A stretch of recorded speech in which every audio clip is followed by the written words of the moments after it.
사실 요한계시록을 이렇게 보시게 되면 우리 정익이 장로님 이름이 많이 등장을 합니다. 이기는 자들, 이기는 자들, 이기는 자들, 그런 내용들을 많이 볼 수가 있어요. 여담으로 말씀을 나누는데요.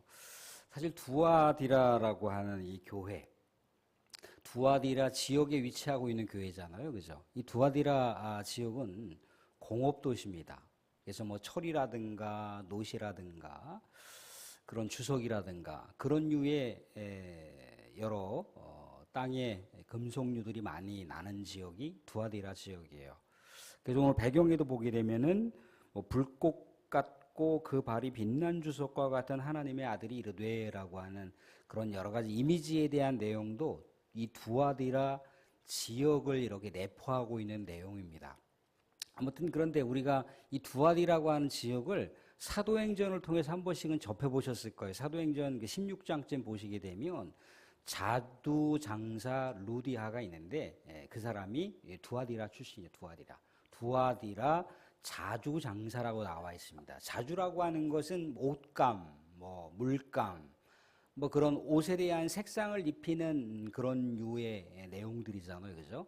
이 공업도시일 뿐만 아니라 여러 가지 뭐 가죽이라든가 옷감이라든가 또 그런 여러 가지 상업들이 번창했던 도시가 이 두아디라 도시였다는 거예요. 그러다 보니까 공업도 발달했고 상업도 발달했고 그러니까 이 상인조합, 이 공업을 하는 그 조합들이 이렇게 굉장히 많이 발달되어 있다는 거예요.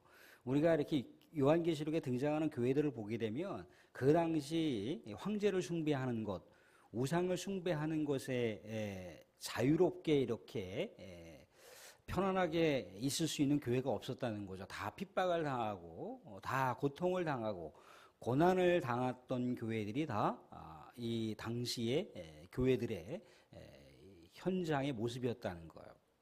그런데 오늘 보시게 되면은 뭐라고 나와 있느냐면 이렇게 나와 있어요. 19절을 보시면 이렇게 나와 있습니다. 내가 네 사업과 사랑과 믿음과 섬김과 인내를 아노니 네 나중 행위가 처음 것보다 많도다라고 나와 있어요. 그러니까 고난과 핍박과 또 이렇게 상인조합에 가입할 수 있는 조건은 뭡니까?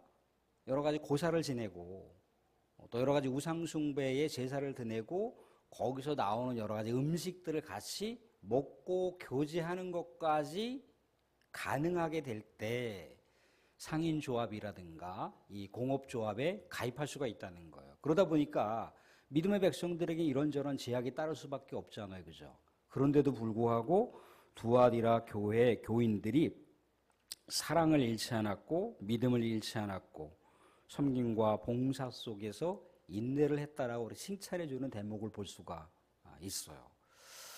여러 가지 사회적으로 먹고 살기 힘든 그런 상황 속에서도 교회 공동체끼리 핍박과 어려운 상황 속에서도 끈끈하게 사랑을 했다는 거예요. 서로 격려했다는 거예요. 김 장로님, 이 장로님, 박 장로님, 우리 힘내셔야죠. 우리 그럼에도 불구하고 예배를 지킵시다. 그럼에도 불구하고 우리 믿음을 결코 잃어버리지 마십시다.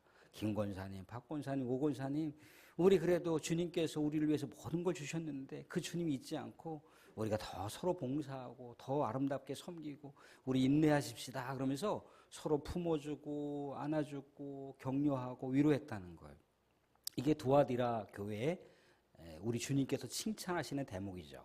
근데 이 모습과 다르게 에베소 교회를 우리가 떠올려 보시게 되면은 에베소 교회는 뭐 다른 건 잘했는데 뭘 놓쳤다는 거예요? 사랑을 놓쳤다라고. 사랑을 놓쳤기 때문에 교회 공동체가 냉랭해지는 그런 모습을 노출시켰기 때문에 주님께서 뭔가 질타하시는 장면을 볼 수가 있잖아요. 그죠? 근데 에베소 교회하고는 다르게 두아디라 교회는 칭찬을 했다는 겁니다. 사랑하는 교회 공동체가요, 뭐 초대교회도 그렇고 아니면 우리 교회사 역사에 많은 교회들도 그렇고 현대 교회들도 마찬가지예요. 교회가 이렇게 내적으로 뭔가 성숙하고 또 사랑으로 충만해지게 되면은 이 성령께서 열매들을 많이 맺을 수 있도록 하신다는 거예요. 그런데 교회가 냉랭해지고 사랑하지 못하고 서로 신뢰하지 못하고 서로 격려하지 못하게 되면은 교회가 열매를 맺는 것 같이 보여도 그 열매가 뭔가 하자가 있는 열매를 맺힌다는 거, 좋은 열매를 맺을 수가 없는 거죠.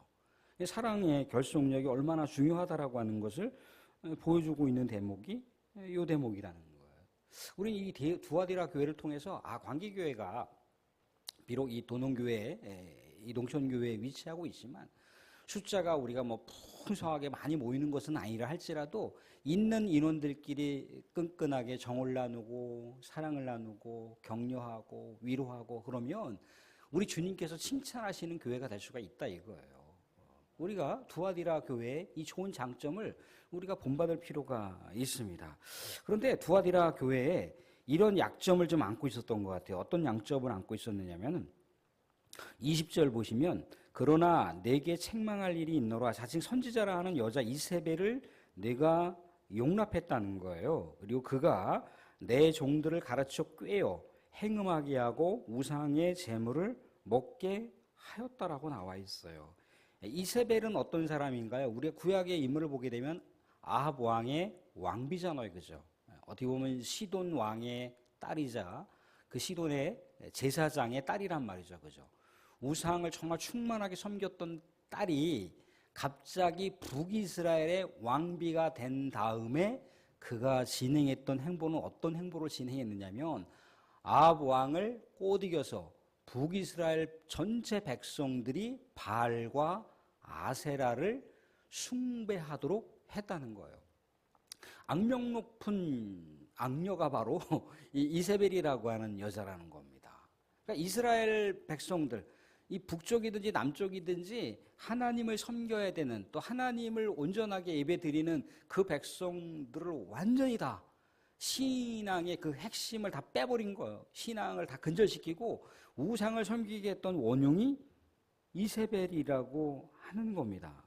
근데 이세벨이라고 했을 때 이게 이제 구약의 인물의 예를 들었는데 요 당시에도 이세벨과 같은 그런 엉뚱한 거짓 가르침과 거짓 교훈과 거짓 예언으로 믿음의 사람들을 막 유혹하고 믿음의 사람들에게 자기의 말이 진리니까 추종하도록 했다는 거예요.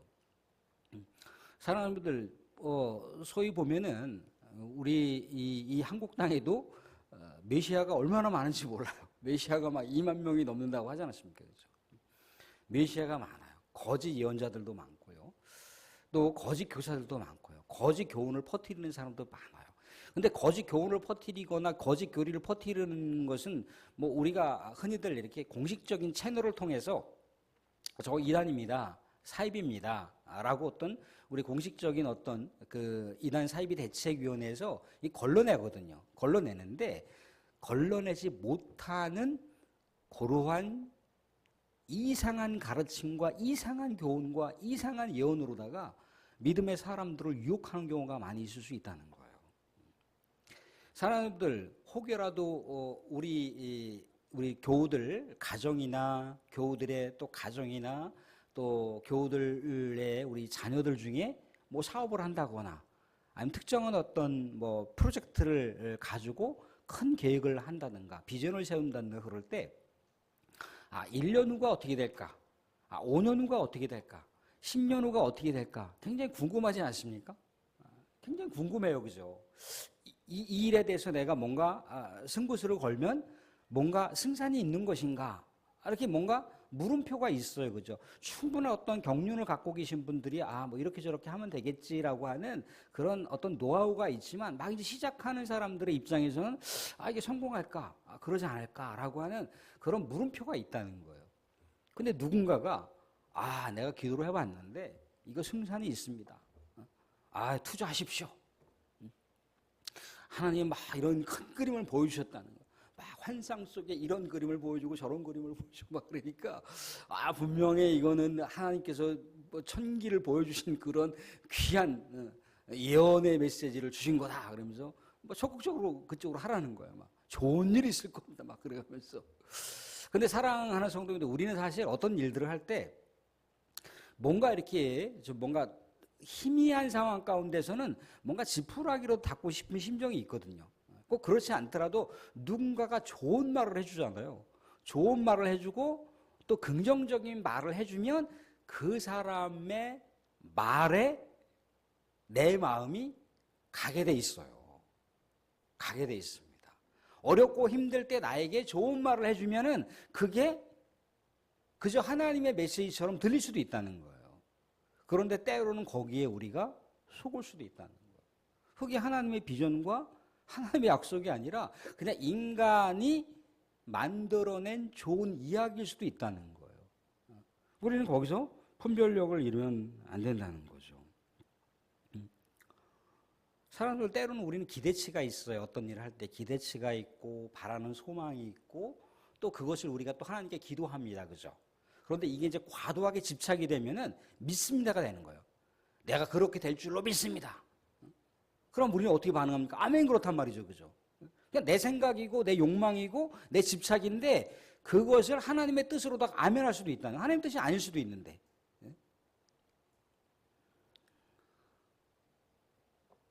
그래서 지인 중에 치유와 이런 예언 사역을 통해서 굉장히 이렇게 교회가 양적으로 부흥한 교회가 있어요. 제가 어느 교회라고 말씀드리긴 그렇지만 양적으로 굉장히 부흥한 교회가 있습니다. 근데 그분이요, 최근 들어서 자기가 이렇게 치유와 예언 사역을 한 그 내용들을 쭉 말씀해 가지고 점검을 해봤는데 너무나 사람들의 강렬한 기대치와 소망을 그가 예언 사역과 또 치유 사역과 연결해서 열매를 맺은 것도 있고 열매를 맺지 못한 것도 있을 거 아니에요, 그죠? 그런데 열매를 맺은 것 중에 정말 이것이 하나님의 뜻인지 아니었는지를 새롭게 걸러내는 지금 작업을 하고 있어요. 그러니까 말하자면 하나님께서 주신 열매인 건지 아니면 그냥 그렇게 뭔가 상황과 때와 그런 것들이 잘 맞아서 맺은 열매인지를 지금 분별하는 그런 시간들을 갖고 있다라고 하는 얘기를 들었습니다. 사랑하는 분들, 하나님은요 우리들에게 뭔가 하나님의 노선이라고 하는 길을 따랐을 때 뭐 계속해서 제가 반복해서 말씀드리는 건 뭐냐면 하나님의 영역 안에서 살아가는 게 제일 중요합니다. 하나님 영역 안에서 하나님과 교제하면서 살아가는 게 굉장히 중요해요. 때로는 내가 이렇게 가다가 내가 원하는 답을 얻지 못할 수도 있어요, 그죠? 근데 하나님의 영역권 하나 있으면 하나님께서 채워주시고 보호해주시고 지키신다고 약속했잖아요, 그죠? 하나님 영역권 안에서 하나님만 바라보면서 가자는 거죠. 근데 하나님께서 혹여라도 그렇게 강력하게 강력하게 답을 주실 수도 있지만 답을 주시지 않을 수도 있어요. 그런데 우리는 거시적인 차원에서 하나님께서는 사랑하는 자녀들에게 좋은 것을 구별하여 주시는 좋으신 하나님이야 라고 하는 그런 확신을 갖고 나아가면 순간적으로 뭔가 어그러지는 것 같고 순간적으로 뭔가 뭐 하자가 있는 열매를 맺는 것 같아도 나중에 그 시간적인 길이를 총체적으로 계산해 보게 되면 우리가 잃는 것보다 얻는 게 더 많을 수가 있다는 거예요. 하나님은 사랑하는 자녀를 빈털터리로 만드시는 분이 아니라는 거예요. 그래서 하나님의 영역에서 우리가 살아가는 거, 하나님 노선 안에서 살아가는 게 굉장히 중요하다는 거예요. 그런데 그렇지 않고 인간의 기대치를 확 높여놓고 이것을 그냥 하나님의 뜻으로다가 뭉뚱그려서 이거 하나님의 뜻이야 라고 해버리게 되면 이게 잘못하면 큰 낙담과 큰 좌절과 큰 절망 가운데 헤어나가지 못하는 그런 경우가 생길 수가 있다는 거예요. 이게 영적인 간음이라는 겁니다. 사랑하는 주일날 우리 간음하지 말라라고 했을 때 우리가 2차적으로 영적 간음을 말씀드렸죠, 그죠? 이 간음이라고 하는 거 부부간의 어떤 침상 이외에 또 다른 사람과의 그런 어떤 결합을 얘기하는 게 간음이에요. 그러니까 우리가 영적인 이 신부인 우리가 영원한 영적인 신랑이신 하나님만 바라봐야 되는데 영원한 영적인 신랑이신 하나님만 바라보지 않고 세상의 어떤 가치를 영적인 신랑으로 삼아서 우리가 살아갈 수가 있다는 거예요. 아니면 우상을 통해서 살아갈 수가 있다는 거죠.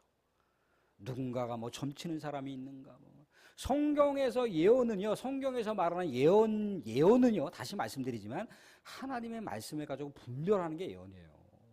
뭔가 미래가 이럴 것이다 저럴 것이다. 그건 이미 구약 성경에 있는 그런 내용들은 이미 신약에서 예수님이 다 성취하신 내용이잖아요. 그죠? 그러니까 예수 그리스도를 믿고 의지하면서 살아간다라고 하는 건 뭐냐면 10년 후가 어떻게 될까? 20년 후가 어떻게 될까? 그게 아니고 예수님과 더불어서 우리가 살아가는 하나님의 말씀을 조명해 가면서 우리가 분별력 있게 살아가는 게 그게 예언인 거예요. 뭔가 미래가 이렇게 될 것이다가 아니라 이미 우리의 미래는 주님께서 다 보장해 놓으신 미래인 거예요. 다 보장해 놓으신 미래인 거예요. 잊어버리면 안 된다는 거예요. 사람 영적 간음이라고 하는 게 그럴 수가 있다는 거예요. 영적 간음은 또 하나 뭐가 있을 수 있겠습니까? 영적 간음은 혹여라도 그 당시에 이세벨이 주장했던 내용 중에 하나가 이렇게 있습니다. 뭐라고 나와 있느냐면 다시 20절 보시면 후반절쯤에 이세벨이 내 종들을 가르쳐 꿰어 행음하게 하고 우상의 제물을 먹게 하는도다. 우상의 제물을 먹게 하는도다. 사랑하는 사람들, 우리가 제사 음식을 먹어야 됩니까? 말아야 됩니까? 또 사업 번창을 위해서 뭐 믿음의 사람들은 아니지만 대략적으로 이렇게 사업 번창을 위해서 고사라고 하는 걸 지내요, 그죠? 고사라고 하는 걸 지내는데 그 직원들 중에 믿는 사람들이 있을 거 아니에요, 그죠? 근데 고사의 사장님이 고사를 지내면서 사업 번창을 위해서 뭔가 제사를 드리자는데 참여 안 할 수도 없고 또 하자니 어떤 식으로 해야 되고 뭐 돼지 머리에다가 돈도 꽂아야 되고 코에다도 꽂아야 위에다 곤을 꽂아야 되는데 이런 행위를 직원으로서 해야 되나 말아야 되나 여러 가지가 있을 수 있잖아요, 그죠? 근데 여기서 뭔가 그 당시에 행음이라고 하는 것을 우리가 생각해 봤을 때 이렇게 합리적으로 제안하는 사람들이 있을 수 있다는 거. 합리적으로. 아이 뭐 그 사장이 그거 고사 지내고 뭐 하고 그러는데 뭐 그날 그냥 뭐 그 사람들하고 어울리면서 그 음식 나눠 먹고 그냥 뭐 같이 이렇게 술 파티하고 뭐 그런 거지 꼭 믿음이 흔들리는 건 아니잖아. 믿음을 이렇게 변색시키려고 하는 건 아니잖아. 믿음은 지키면서 또 손발은 자유롭게 움직일 수 있잖아. 그래서 그 제사 음식 먹어도 구원하고 아무 상관없어. 고사 지낸다고 구원하고 아무 상관이 없어. 괜찮아요, 괜찮아. 그러면 그런 말을 듣는 그 참여하는 기독교인들이 얼마나 위안을 받겠어요, 그죠? 얼마나 마음에 평안을 얻지 않겠습니까, 그죠? 그 당시에 이세벨이라고 하는 사람의 주장, 합리적인 주장을 따르는 추종자들이 이 두아디라 교회 가운데 있었다는 거예요. 사람은 제사 음식이라고 하는 것은요, 우리가 물론 모르고 누군가가 이렇게 내올 수 있어요, 그죠? 내왔는데 모르고 먹을 수 있습니다. 근데 우리가 알고 있는 이상 신앙의 원리상 먹으면 안 됩니다.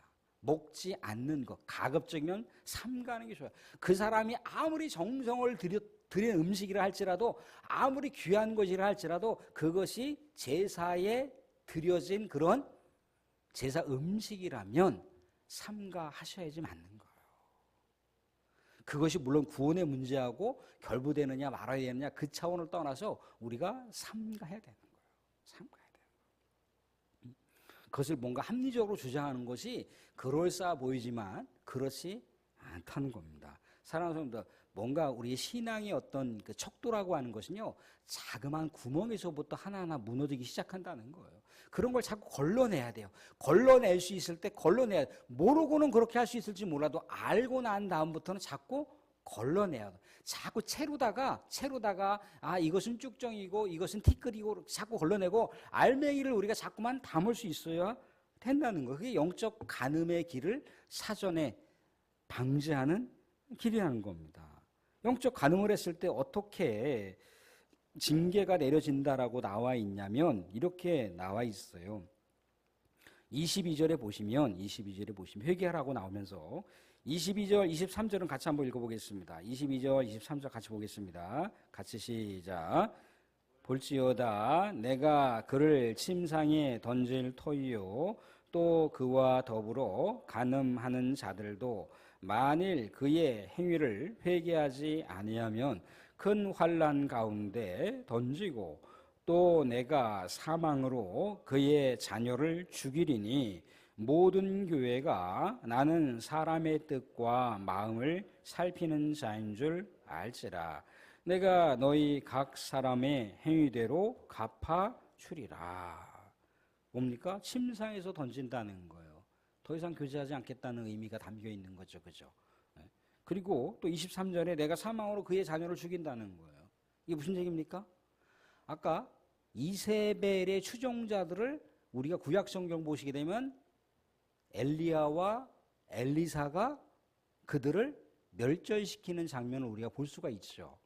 그러니까 이세벨을 추종하는 자녀, 이세벨을 추종했던 사람들을 이세벨의 자녀라고 얘기한다는 거예요. 그러니까 당시에 이게 영적으로 가늠했던 이단과 사이비에 빠져 있는 자들이 자녀들인 거예요. 그들의 자녀인 거예요. 하나님의 백성들이 아니라 이단의 자녀들인 거예요. 그들에게 심판이 따른다라고 하는 얘기를 이렇게 비유적으로 표현하고 있습니다. 자녀를 죽인다라고 표현하고 있어요. 그죠? 심지어 23절에 너희 각 사람의 행위대로 갚아주리라. 그러니까 자꾸 우리가 필터에서 이 좋은 정수물을 걸러내듯이 자꾸 우리는 좋은 것을 걸러내야 되는 거예요. 신앙의 핵심 가치를 자꾸만 걸러낼 수가 있어야 돼요. 그리고 나서 우리 주님께서 의미심장한 말씀을 주십니다. 뭐라고 말씀을 주시냐면 24절에 두아디라에 남아있어 이 교훈을 받지 않고 소위 사탄의 깊은 것을 알지 못하는 너희에게 말하노니 다른 짐으로 너희에게 지울 것은 없노라. 이게 무슨 얘기냐면 그런 이단과 사이비를 알지 못한다라고 이 번역이 좀 이상한데 경험하지 않은 자리라고 하는 게 더 어울립니다. 이단과 사이비 그 사상이나 이데올로기나 그 거짓 가르침을 경험하지 아니하는 순수한 믿음의 사람들은 또 다른 짐을 예수님께서 쉽게 하지 않는다는 거. 다른 것을 너에게 이렇게 저렇게 하라 하지 않는다는 거예요. 그럼 뭘 어떻게 하라는 겁니까? 25절에 내가 올 때까지 굳게 잡으라. 그거 굳게 잡으라고 하는 건 뭐냐면 19절에 그 말씀이에요. 19절에 사업과 사랑과 믿음과 섬김과 인내 그것을 계속해서 지키라는 거예요. 그러니까 이단과 사이비를 적절하게 대처하고 분별력 있게 그렇게 뭔가 행하게 됐을 경우에 다른 것이 필요 없다는 거예요. 너가 지켜왔던 순수한 그 믿음, 또 순수한 사랑, 또 순수한 예수 그리스도가 오실 때까지의 그 소망의 인내를 계속해서 지켜나갈 것에 대한 이야기를 해주고 있어요. 그게 굳게 잡으라는 거, 굳게 잡으라. 이게 무슨 얘기냐면 사실 사랑하는 여러분들 우리 뭐 집회를 이렇게 이게 가짜 수표인지 진짜 수표인지 워낙 이제 이 조폐에 대한 이 기술들이 많다 보니까 이게 가짜인지 진짜인지 우리는 잘 몰라요. 우리는 잘 모릅니다. 그런데 전문가들은 딱 보면 이 가짜, 딱 보면 진짜 그렇게 안다는 거예요. 그죠? 근데 이 사람들이 경험치가 많기 때문이 아니고 진짜 수표만 계속 보면 진짜 돈만 계속 보면은 가짜 돈을 금방 파악할 수 있다는 거예요. 그러니까 무슨 얘기냐면 우리가 하나님의 말씀의 중심적으로 또 우리가 예배 중심적으로 우리가 성삼위 하나님 또 우리가 늘 언제나 그 말씀 아래서 살게 되면 늘 언제나 바르게 올곧게 우리 주님께서 가라 하신 길을 가게 되면 다른 길은 가짜다 진짜가 아니다라고 하는 걸 금방 파악할 수가 있다는 거예요. 그래서 예수님이 올 때까지 굳게 잡으라라고 하는 25절의 말씀을 주고 있습니다. 그렇게 끝까지 인내하며 사랑을 품고 또 열정을 품고 또 소망을 품고 인내를 하게 되면 어떠한 상급을 주신다라고 나와 있느냐면 26절에 같이 한번 읽어볼게요. 26절 이런 상급을 주신답니다. 자, 26절 같이 시작. 이기는 자와 끝까지 내 일을 지키는 그에게 만국을 다스리는 권세를 주리니. 또 28절에도 보시면 뭐라고 나와 있습니까? 내가 또 그에게 새벽별을 주리라. 아까 말씀 반복해서 드리는 것처럼 그렇게 하나님의 사명을 지키고 사랑과 또 소망과 또 인내 가운데 하나님의 말씀에 분별력을 갖고 이 거짓 가르침과 거짓 교훈들을 잘 거들러내서 온전한 신앙의 발자취를 계속해서 걸어가는 백성들에게 이러한 상급을 주신다는 거예요. 만국을 다스리는 권세. 예수님께서 이 땅 가운데 다시 오실 때 믿음의 백성들을 어떻게 하신다고 그랬나요?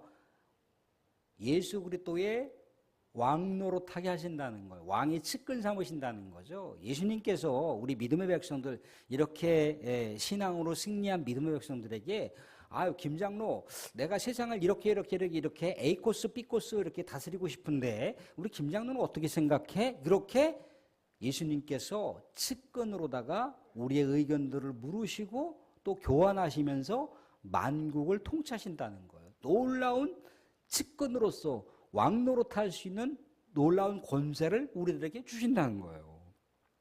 새벽별을 주신다고 합니다. 이 새벽별은 상징적인 의미지만 바로 예수 그리스도 그 자신을 얘기하는 겁니다. 그런데 새벽별을 준다, 예수님을 준다 그러면 의미가 좀 뭔가 안 맞잖아요, 그죠? 근데 예수 그리스도의 영광, 예수 그리스도의 소망을 우리들에게 주신다는 거예요. 예수 그리스도의 영광을 우리가 받아 누린다라고 했던 거 엄청난 거예요, 그죠? 사랑하는 예수님이 다시 오실 때 뭐라고 얘기한다는 겁니까? 너는 정말 이 세상에 놀라운 축복의 빛이었어 라고 이런 칭찬을 받을 수 있는 그런 존재로 믿음의 백성들을 삼아주신다는 거예요. 이게 놀라운 축복 아닙니까? 사랑하는 성도들 말씀을 정리합니다. 이 세상 가운데 우리가 믿음의 여정길을 걸어가면서 언제나 우리가 주의 영역 안에서 주의 노선을 우리가 올곧고 바르게 걸어가시면서 끝까지 사랑하시고 끝까지 소망을 품으시고 끝까지 우리 성도 안에서 격려하시고 위로하시고 주님의 뜻을 우리가 붙들고 끝까지 사수하며 살아가는 가운데 우리 사랑하는 성도들 예수님이 다시 이 땅 가운데 오실 때 아니면 우리가 예수님이 이 땅 가운데 오시기 전에 하나님의 부르심을 받을 때 하나님께서 이렇게 만국을 다스리는 권세, 새벽별을 주신다라고 하는 이 놀라운 상급을 다 받으실 수 있는 우리 관계 공동체가 되실 수 있기를 주님의 이름으로 축원드립니다.